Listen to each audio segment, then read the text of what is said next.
sultian ta mo kung wala jud kay gugma. Hilasan og samukan og di jud ka ganahan kay wala man ka ganahe.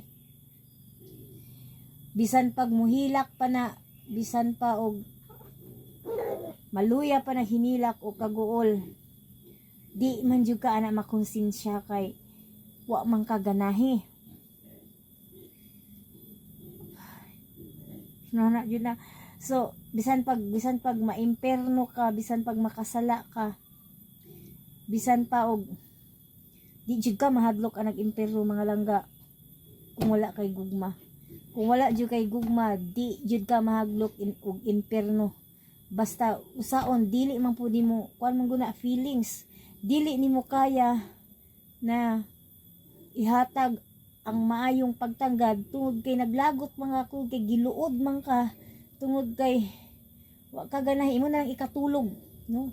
Di na lang nimo panumbalingon, i-ignore na lang nimo kung wala pa ka decide og biya. Di pa jud nimo ma-fix imong mind kay napakay gipangbasihan.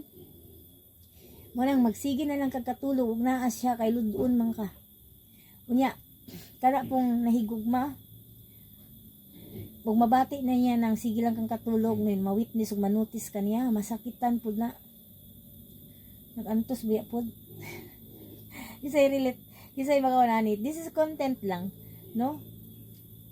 Nagantos baya pud, di pud na lalim.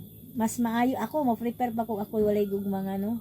Mahimo ra na ako ikatulog, baliwalaon, mulakaw, didmahon. Hindi naman ko, wala mo ganahin niya.